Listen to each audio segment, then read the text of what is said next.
Alors,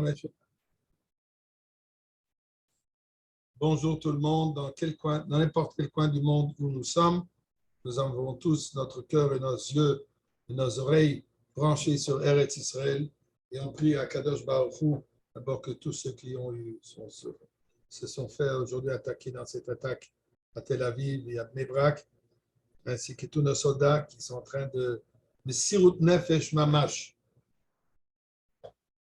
rentrer dans la gueule de lion. Et tout simplement pour nous protéger, pour protéger Am Israël. Nous prions qu'ils sont une grande réussite, et tout ce que nous avons le Shlema et la Refoua Shlema, et que ce soit l'If, Kadmemen Ish, que Chas Shalom, il n'y a aucune perte de vie, et que tout le monde, tous les soldats et tous les autres rentrent chez eux, sains et saufs, et avoir exterminé tout le terrorisme, tous les terroristes, tout le terrorisme de nos chers voisins. Alors, on commence par chapitre Kouf Rafbet 122, le chapitre du Rabbi Cher Amar le Sedor et Tzemach, qui va nous dire Beis Adonai Melech, Oim de Soy Raglen, Beshoraich, Yerushalayim, Yerushalayim, Abnei Kishchum Roleyat, Shesham Aleshvat Mushikiyot, Eidus L'Israël, Eidus Shema Adonai Kushamat Shechizet, Mishpat, Kisois Lebeis David, Shalosh Shlem, Yerushalayim, Yerushalayim, Yaboyev, Shalom Echedev, Shalom Bam Nesoyev, Mana Chai V'Reyayim,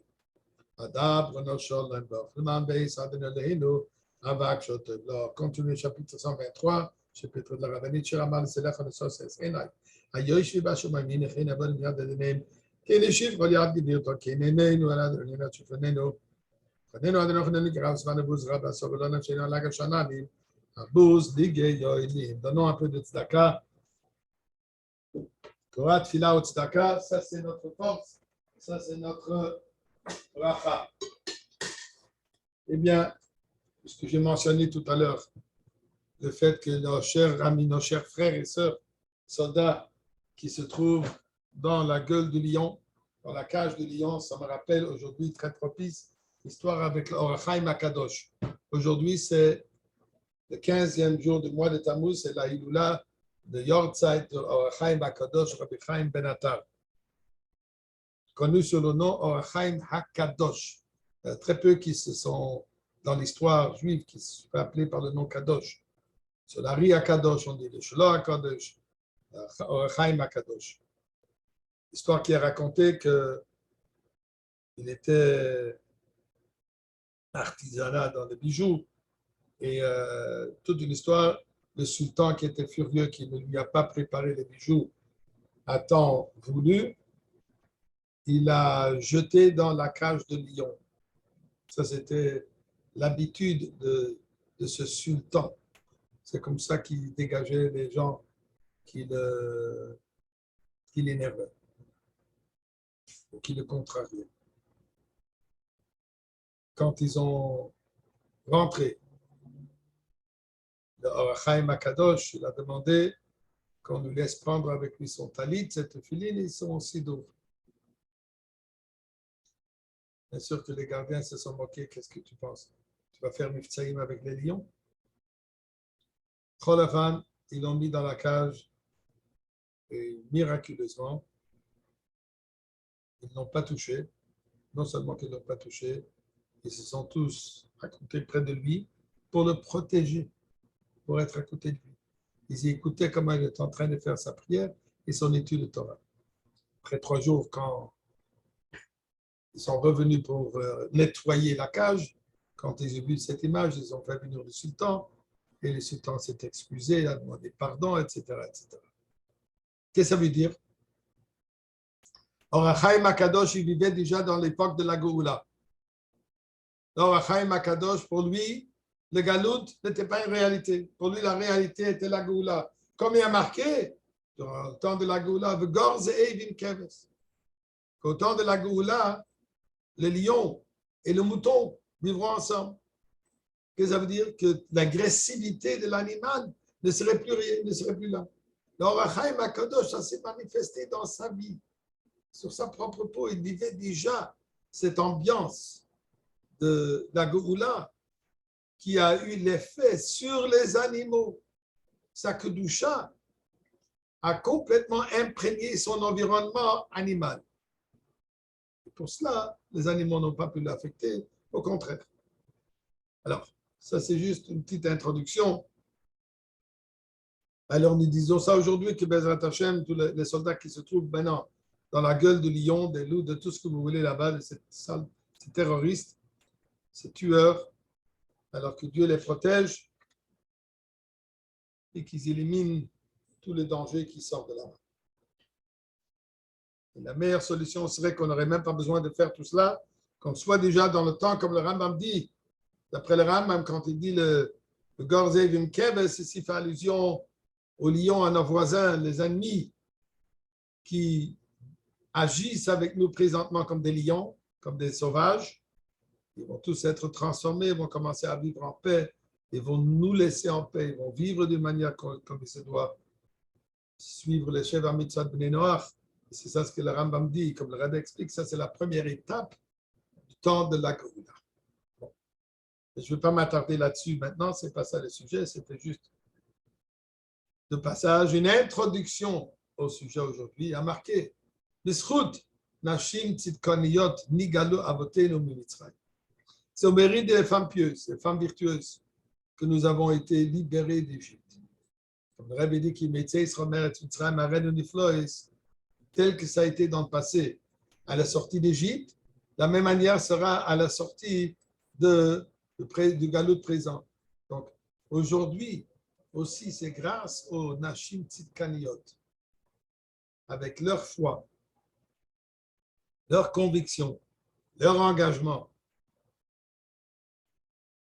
leur engagement pratique vers à la Géoula, vers la Géoula, pour la Géoula, c'est ça, c'est eux, c'est vous, mesdames, qui amènent la Géoula. Eh bien, dans la paracha de cette semaine,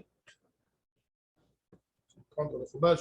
Vous m'excusez que je n'ai pas fait des copies pour monter sur l'écran, mais tout le monde est bienvenu à prendre un chumash si vous l'avez. Et à la fin de la paracha, Bamidbar, chapitre Chav Zayin, chapitre 27, parachat Pinchas, la Torah nous raconte, verset Pasuk Aleph, si vous avez un chumash, allez-y, prenez-le. La Torah nous dit la chose suivante. ותקרבנה בנות צלופחת בן חפר בן גלעד בן מכיר בן מנשה למשפחות מנשה בן יוסף. Les filles, les 5 filles de Tzlofrat, au nom de Machla, Noya, Chagla, Milka, Tirza, ils se sont présentées devant toute la communauté. Ils voulaient être sûrs que tout le monde les entende. Qu'est-ce qu'ils ont fait? Ils se sont présentés, sont placés devant Moshe Rabbeinu, Velifne Eliezer HaKohen, Elazar HaKohen, c'était déjà après la disparition d'Aaron, c'est Elazar, son fils, qui a repris la relève après Aaron HaKohen. Velifne Anisiim, devant tous les 12 chefs de tribu, Vechol Ha'eda, et toute la communauté. Donc, elle parle devant toute la communauté juive, incluant en premier Moshe Rabbeinu. Et voilà ce qu'elle argumente. On est maintenant au seuil de rentrer en Eretz Israël. Qu'est-ce qui va se passer en Eretz Israël? Chaque tribu, sauf les Lévi'im, chaque tribu va être attribuée une part d'Eretz Israël. Et cette partie qui sera attribuée à cette tribu, ensuite sera partagée d'après les membres de la tribu. Qui va recevoir? Les hommes, chefs de famille. Chaque chef de famille va recevoir un terrain qu'il va pouvoir cultiver, construire, faire ce qu'il a à faire. N'oublions pas qu'on se trouve dans une société, dans un environnement où c'est plutôt une société agriculture, en général, en majorité. Et la distribution sera, le partage se fera d'après le père de famille et de chaque tribu, pour assurer que le terrain reste au sein de la tribu. Puisque si on va donner aussi aux dames, elles vont se marier peut-être avec quelqu'un hors de la tribu. Terme d'aujourd'hui, on va appeler ça un mariage mixte. La tribu de Binyamin, disons, va se marier avec quelqu'un de la tribu de Yehuda.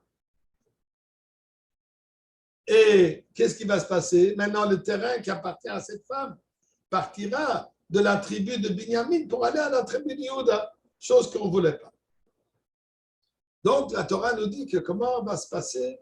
Tout va se passer que chef de famille, père de famille reçoit l'homme et ça reste en famille. Viennent les filles de Tzelofrot, notre Tzelofrot, les 5 sœurs, ils se présentent et disent un argument de la manière suivante. C'est vrai, notre père ne vient pas en Eretz Israël.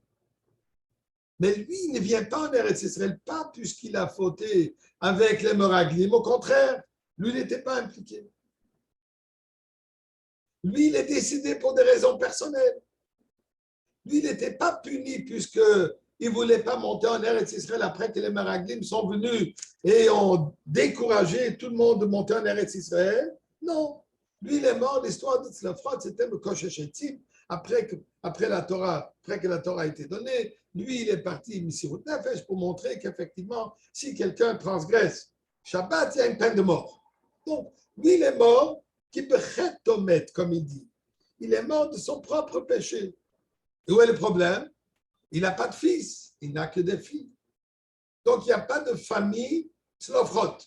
Okay? Il n'y a pas de famille qui va recevoir ce terrain qui normalement serait venu, aurait appartenu à Tzlofrot. Il n'y a personne maintenant qui va le recevoir puisqu'il n'y a pas de fils. Alors elle vient, les argumente. Alors, pourquoi est-ce que nous, l'homme Igor Hachem Mishparto, qui est le Ben, est-ce que c'est une raison valable que le nom de notre famille, le nom de notre père sera perdu complètement? Qu'est-ce que nous voulons? Donnez-nous une part parmi nos frères, parmi les frères de notre père, dans notre nation. Elle faisait part de la tribu de Ménaché. Alors elles disent, écoutez, c'est vrai, on n'a pas de père, il n'y a pas d'homme dans la famille, mais pas puisqu'il n'y a pas d'homme dans la famille, nous ne comptons pour rien, nous n'avons pas droit à rien, et la terre, la partie, le terrain qui normalement aurait appartenu à notre père, pourquoi est-ce que ce sera perdu? Un argument. Vous vous rendez compte de ce qui se passe? Elle se présente devant Moshe Rabbeinu, Elazar, les Nissiim et tout le peuple juif.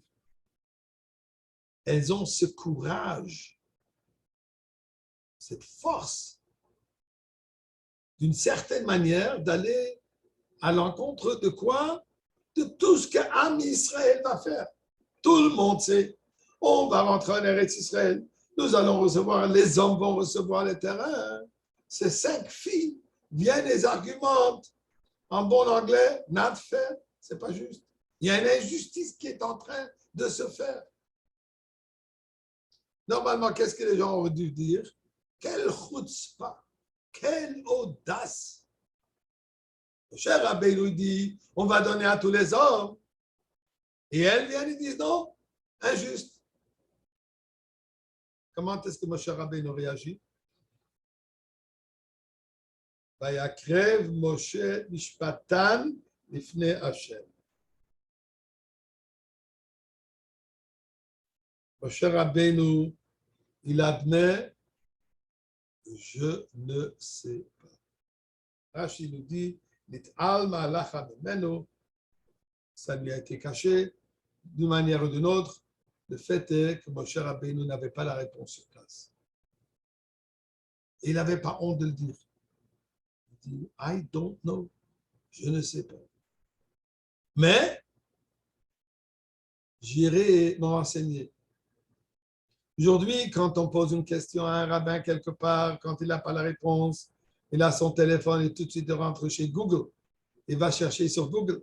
Moshe Rabbeinu, lui, il avait un meilleur Google. Lui, tout de suite, il dit, un instant, je vais demander à Dieu lui-même. Vatikra, Vayakrev, Moshe, Mishpatan, Lifnei Hashem. Moshe Rabbeinu, il a rapporté leur demande. Et c'était une demande valable. Si vous avez le chômage devant vous, vous allez voir que le Mishpatan, qui est au féminin, leur argument, le Noun, c'est un grand Noun. Que la Torah dit, elles avaient raison. Leur acte qu'ils ont fait, c'était un acte juste. Leur exigence, leur demande, elle est valable.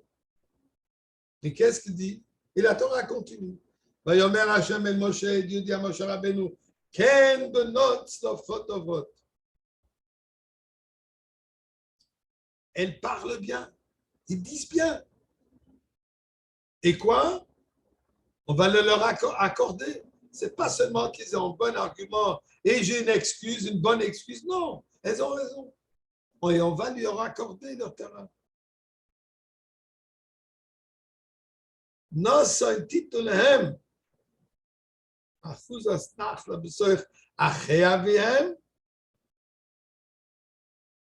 On va leur donner leur part parmi leurs frères, frères de leur père. Donc, ça va rester au sein de cette tribu.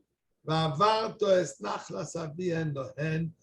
transmettre la part, la terre, le morceau qui appartient en réalité, appartient à leur père, et ceci sera transmis à elle. Et là, la Torah nous donne toute la halachot de l'héritage. C'est aussi où la Torah nous dit déjà comment on peut hériter. La Torah dit d'abord, il faut que ce soit des fils. S'il n'y a pas de fils, ça va aux filles. Mais la Torah nous donne ici la halachot d'héritage. Donc la Torah nous raconte ici une histoire extraordinaire. Moshe Rabbeinu annonce qu'est-ce qu'il a l'intention de faire dans la distribution, dans le partage de Eretz Israël à tout le peuple juif. Il y a 5 filles qui changent tout. Ce propos se présente. Moshe Rabbeinu admet un bon argument. Je demande à Kadosh Baruch Hu et Dieu leur accorde leur demande.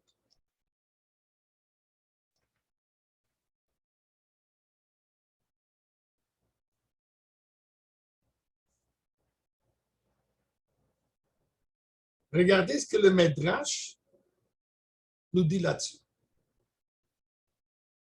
Midrash dit la chose suivante. Vatikrav nabnot tzlofot. Les filles tzlofot sont venues.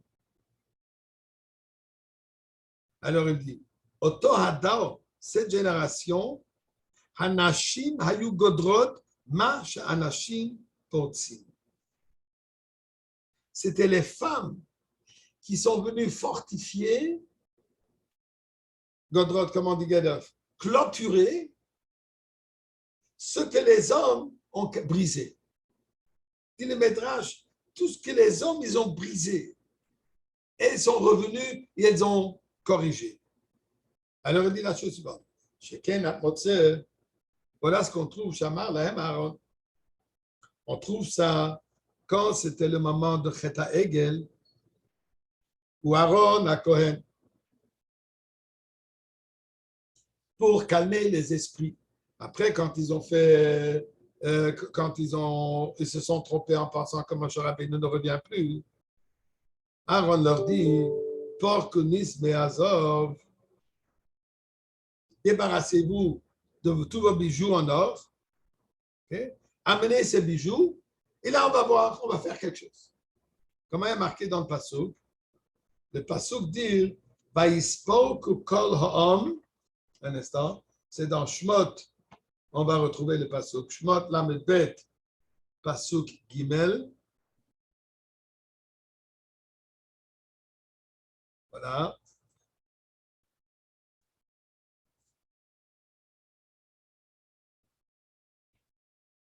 Vayomer Aleem Aaron. Aaron, il leur dit, Por kunis me'azov asher ba'ozne nesheichem, amenez les bijoux qui sont dans les oreilles de vos épouses, Benechem, vos fils, Benesechem, et de vos filles, vos filles, amenez-le.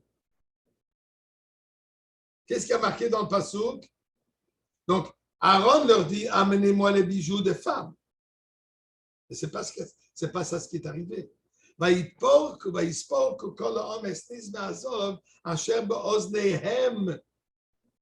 Les hommes, ils ont amené les bijoux qui étaient bosnéhem au masculin. Pas de ces femmes, puisque si ça été des femmes, il aurait dû dire Hashem Osnehen, les oreilles des femmes. Ils n'ont pas amené les bijoux des femmes, mais ils ont amené les bougies des hommes. Pourquoi? Pourquoi est-ce qu'ils ont amené les bijoux des femmes, des hommes et pas de bougies des femmes? Nous dit les Médrash. Les femmes ne voulaient pas leur donner. Les femmes ne voulaient pas participer dans le Cheta Egel. Ce n'est pas puisqu'ils ne voulaient pas donner leurs bijoux, mais ils ne voulaient pas le donner pour cela. Ils ne voulaient pas donner les bijoux pour le Egel. Alors les hommes, ils ont amené leurs bijoux. Qu'est-ce que nous voyons ici? Que les femmes ne voulaient pas participer dans le Cheta Egel. Les hommes, ils s'affolent, ils vont en train de faire cette idole, et les femmes, elles disent non, on ne participe pas.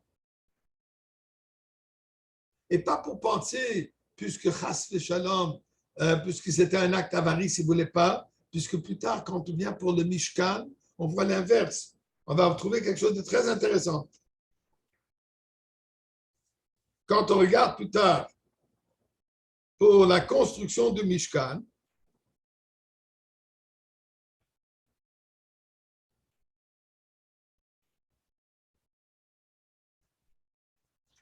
on va voir quelque chose de très intéressant. Dans Vayikra Lamed He,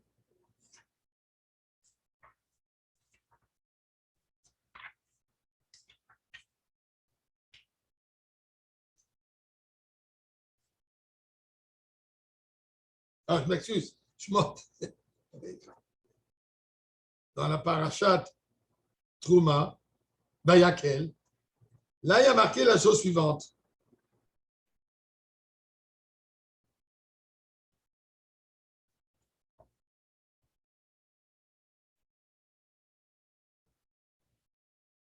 Quand Moshe Rabbeinu a fait l'appel de fonds, un charity, Moshe Rabbeinu a fait un appel de fonds pour que tout le monde amène des bijoux, de l'argent, de l'argenterie, de l'or et toutes les pierres précieuses et toutes les fines, comment dire, les matières fines, pour les tissus fins, pour faire tout ce qui était nécessaire dans le Beth Amikdash, dans le Mishkan. Là, il y a marqué la chose suivante. Vayovoyu ha'anoshim, ça c'est le pasuk, Chavbet Shmot Lamed He en Vayakel. Vayovoyu ha'anoshim al hanoshim. Les hommes, elles sont venues avec leurs épouses. Dirachi, le commentaire de Médrash, de nous dire que quoi? Les premières à amener leurs bijoux, les premières à amener leurs belles tissus, les premières à amener les pierres précieuses, c'était les femmes. Ensuite, les hommes sont venus. Qu'est-ce que nous voyons ici? Que pas Chasvejolam pensait que les femmes ne voulaient pas donner les bijoux pour le Cheta Egel puisque elles étaient avares. Non, quand c'est venu pour la mitzvah, elles étaient les premières. Donc, nous voyons ici qu'au moment que là, dit le Médrash, que Mash Anashim Ayugodrot, Mash Anashim Portim. Les femmes, elles ont corrigé les erreurs des hommes.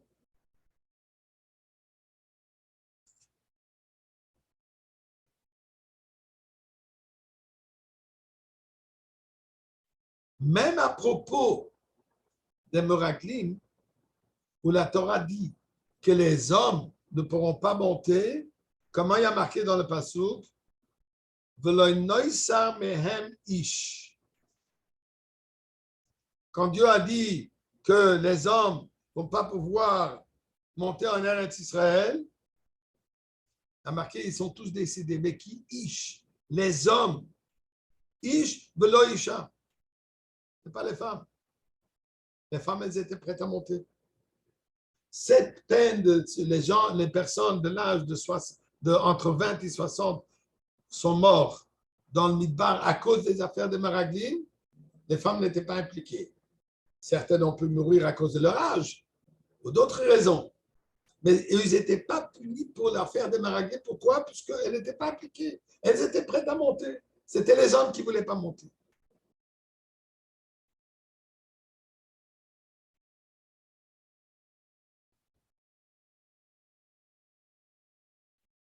C'est ça ce que nous voyons ici, les Benot Selofrot.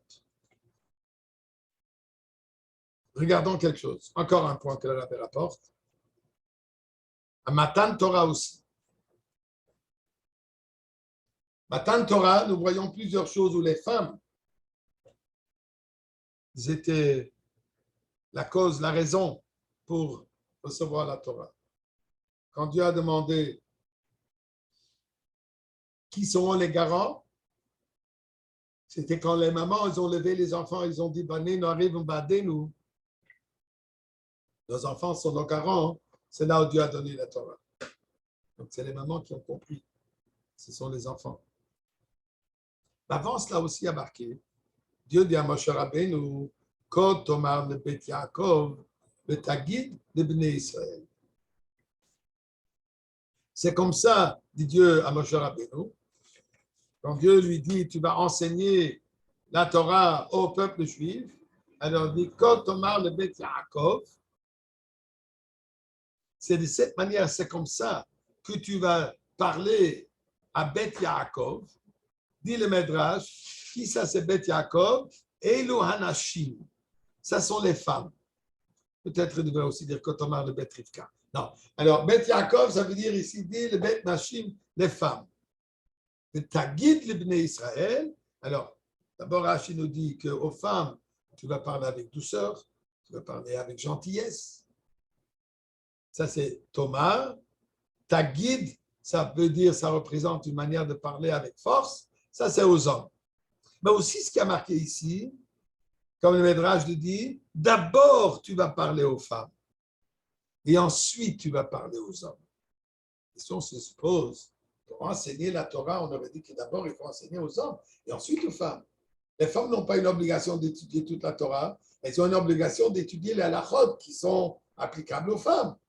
Mais pour étudier la Torah en général, les femmes ne sont pas obligées. Pourquoi est-ce qu'il dit ici, le Passouk dit, d'abord parle aux femmes et ensuite tu vas dire aux hommes. Dit le Médrash,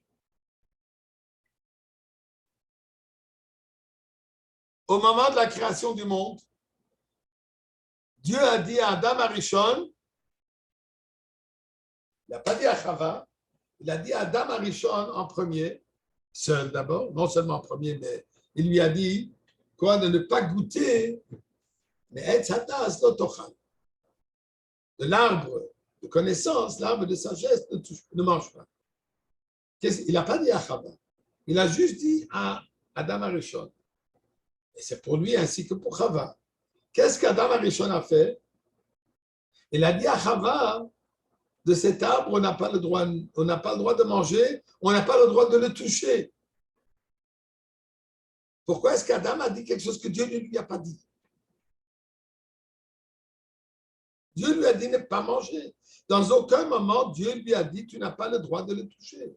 Mais Forshim, ils disent qu'Adam Arishon voulait s'assurer qu'elle ne va pas manger, donc il lui a dit tu ne peux pas toucher du tout. Il voulait être plus royal que le roi, comme on dit. Il voulait s'assurer, dans sa pensée, il pensait que quoi? Que si Chava se rapprochera, elle touchera, alors elle va manger aussi. Alors il voulait être sûr de ne pas manger. Qu'est-ce qui est arrivé?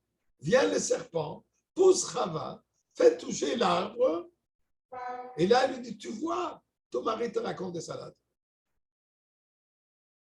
Tu as le droit.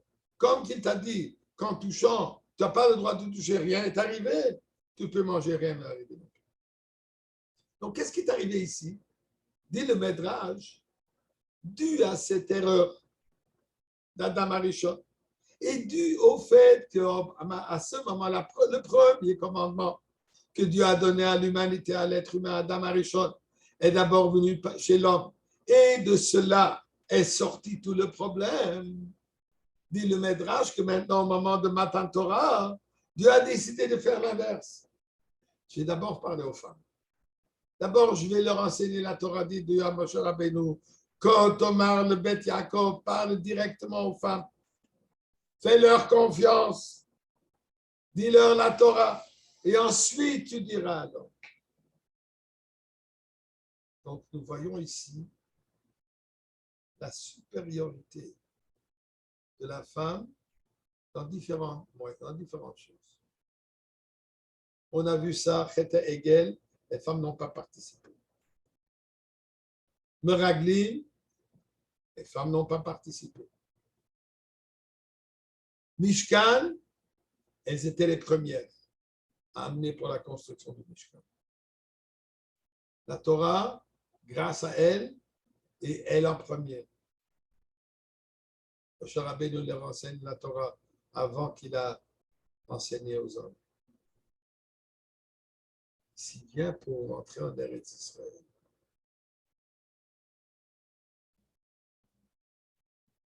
Qui travaille dur? Qui a un travail plus difficile? L'homme ou la femme? Il y a des commentaires qui disent pourquoi est-ce que nous disons Shelo Asani Isha dans les brachot tous les jours? Un châtinet, quoi? Que par cela, le fait qu'on est des hommes, on a le mérite de faire plus de mitzvot. En réalité, nous avons des mitzvot qui sont en quantité, sont plus nombreux. En qualité, les mitzvot qui ont été données aux femmes, elles ont une plus grande qualité. Preuve à l'appui, si la mère est juive, l'enfant est juif. Si chas v'shalom, un juif se marie avec une femme non juive, il va se marier, parce que ce n'est pas de kiddushin. Il n'y a pas de mariage. Mais il habite avec une femme non juive et il a des enfants avec cette femme, ses enfants ne sont pas juifs.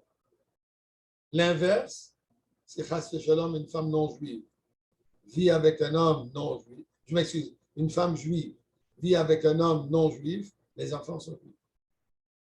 Donc ça nous prouve qu'en qualité, les mitzvot données aux femmes, elles sont supérieures. C'est elles qui allument la chaleur, la lumière dans la maison. La mitzvah d'éduquer ses enfants est supérieure à partir à la synagogue de mettre les tefillin. Attention, ça ne veut pas dire que l'homme maintenant peut décider, moi je vais être une femme. Je ne parle pas maintenant biologiquement. Je parle dans le mode de vie. Moi, je vais devenir la mère, donc je vais m'occuper des enfants. Je n'aurai pas besoin de faire la prière et les tefillin. Ça ne fonctionne pas. Non, aide ta femme. Oui, absolument. Il faut l'aider au maximum et pas chercher des excuses que je dois aller à la sioule quand je dois aider les enfants, quand je dois changer les langues des enfants. Chaque chose a son temps. Je dois aider, mais ça ne m'enlève pas l'obligation de faire les mitzvot assez. Vous savez, une petite anecdote qu'on raconte. Ça me revient. Quelqu'un est venu chez le rabbi. Il dit au rabbi, j'ai entendu dire qu'il y a une tzigoula pour Shalom Bayit, pour qu'il y ait la paix à la maison, pour qu'il y ait le Avav et Shalom, Avav et Riyot, comme on dit dans le Shem et Brachot. Une tzigoula pour cela est que vendredi soir, je m'excuse, Motzei Shabbat, immédiatement plier le talit comme il se doit. Shabbat, on n'a pas le droit de plier exactement sur les plis. On le roule, on le met de côté. Alors, il dit au Rebbe qu'il a entendu qu'il y a une sgoula que Motzei Shabbat, si on plie les talit tout de suite, c'est une sgoula pour Shalom Bayit. Alors, il demande au Rebbe, c'est quoi la source de cette sgoula? C'est une sgoula, c'est de la Kabbalah, ça vient d'où? Le Rebbe apparemment lui a répondu avec un sourire. Si tu veux avoir Shalom Bayit chez toi, aide ta femme à faire le ménage et laver la vaisselle du Shabbat. Ne cherche pas des segoulottes. Aide dans la maison. Pour arriver en Eretz Israël, ce sont les femmes qui ont eu le travail le plus dur, physiquement. Dans les midbar, elle ne devait pas changer des linges, elle ne devait pas laver les linges, elle ne devait pas cuisiner, tout était prêt, tout était beau, tout était fantastique. Malgré cela, malgré le fait qu'en arrivant en Eretz Israël, les hommes ne voulaient pas, puisqu'ils ne voulaient pas se fatiguer, ils ne voulaient pas devoir s'occuper pour planter, semer, etc. Les femmes, on voit ça chez les filles de Tzlofrod, elles voulaient absolument monter en Eretz Israël. Regardez quelque chose. L'histoire de Mekoshesh Etzim, l'histoire où Tzlofrod a été tué, ça c'était tout au début du Midbar. Tout au début, tout de suite après Matan Torah. Il y avait l'histoire de Mekoshesh Etzim, et c'est là où il a eu la peine de mort. Maintenant, le moment où les filles de Tzlofrod se présentent avec leurs arguments, Moshe Rabbeinu, etc., ça c'était 40 ans plus tard. Les 5 sœurs, elles ont décidé de ne pas se marier, puisque s'ils se seront mariés, ils n'auront plus droit à un terrain. Pourquoi? Puisqu'ils sont mariés, ils vont bénéficier et partager dans le terrain que leur mari va recevoir. Donc, 40 ans sont passés, elles ne se sont pas mariées. Elles sont restées jeunes filles. Pour quelle raison? Tout simplement pour pouvoir hériter, pour pouvoir recevoir un morceau de terrain en Eretz Israël. Elles avaient une telle hâte, elles avaient tellement envie, elles avaient quest, un désir de pouvoir monter en Eretz Israël et recevoir un terrain en Eretz Israël. Au point qu'elles ont consacré leur vie. Quelle personne ne peut pas se marier? Il est préférable d'être à deux qu'être seul. Personne ne veut rester seul. Tout le monde veut se marier. C'est dans la nature de la personne de vouloir se marier. C'est comme ça que Dieu a créé le monde. Il y a ceux qui se battent contre leur nature. Ça, c'est un problème. Mais en général, la nature de chaque personne est de 5 sœurs. Elles ont tous décidé, on ne va pas se marier.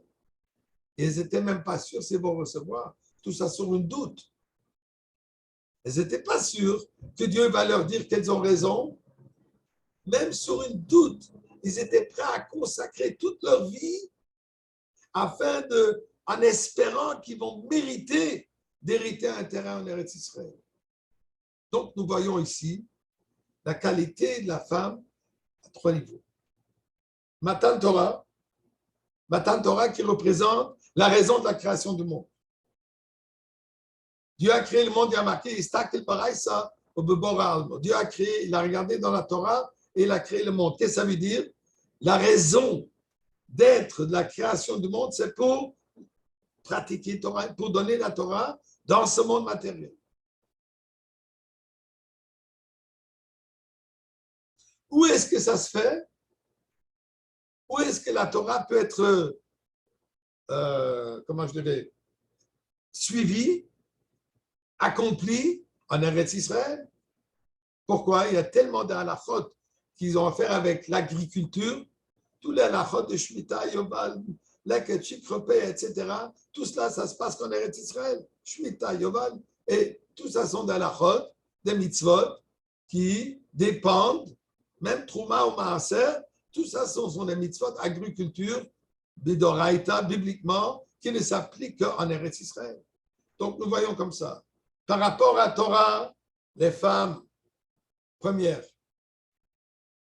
Par rapport à Eretz Israël, Tzlofrod, les filles de Tzlofrod, c'est elles qui exigent, nous voulons recevoir notre part en Eretz Israël. On est prêt à consacrer, et non seulement prêtes, elles ont consacré leur vie pour recevoir un terrain en Eretz Israël. Les femmes n'ont pas participé avec les Meraglim. Où est-ce que se manifeste ce but que la Torah Et donc, la Torah, l'aspect divin et le monde matériel se fusionnent entièrement, devient un. Où est-ce que ça se manifeste à l'absolu? Dans le Beth Amikdash. Le Mishkan, encore, ce sont les femmes. Elles étaient en première. Donc, le Rebbe nous montre, il dit la chose suivante. Nous voyons que à tous les moments,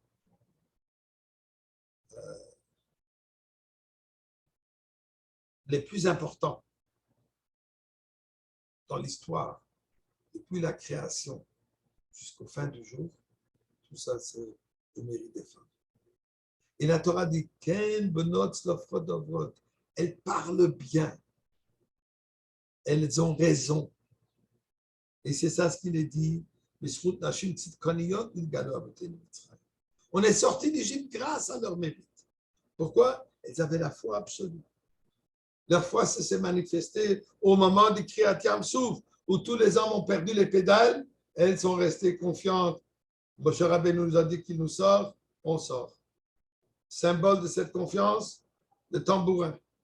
Donc, c'est ça ce que la Torah nous parle ici dans Parshat Pinchas. Pinchas qui nous représente Misirut Nefesh. Pinchas qui nous représente au début de la paracha. Je lui donne ma bénédiction de la paix. Pinchas représente la Vat Israël. Ce que le Kohen il est. Kohen c'est Aaron, la Kohen Ohev Shalom Verodev Shalom. Ceci se manifeste aussi à travers les femmes. Leur amouna et leur courage et leur dévouement et leur amour pour tout ce qui est divin, pour tout ce qui est de Dieu, pour tout ce qui est saint, pour tout ce qui est Torah Mitzvot, dit à Kadosh Baruch Hu, c'est grâce à elle que nous allons mériter la Goula aujourd'hui. Et que Ezrat Hashem, que Dieu fasse qu'effectivement, grâce à toutes ces Nashim Tzidkaniot, et nous voyons ça aujourd'hui dans toutes les compagnies de la Goula de Mashiach, les premières sont les femmes. Tafshin Nun Aleph Nun Beis, quand les femmes elles ont commencé avec les soirées de la Goula, les soirées de Kabbalat HaMalchut.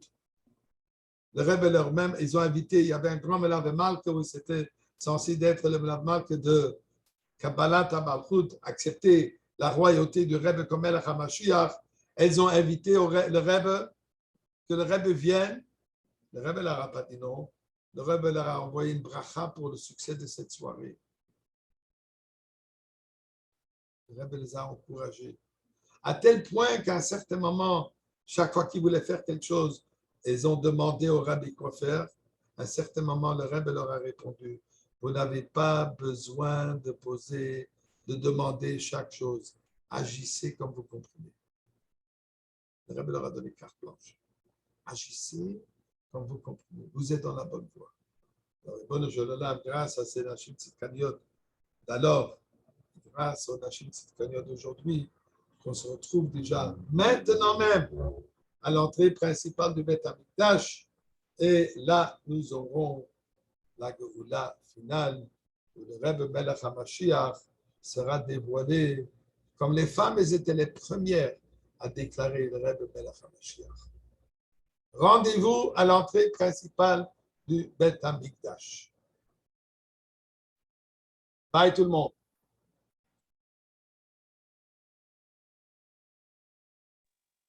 Cher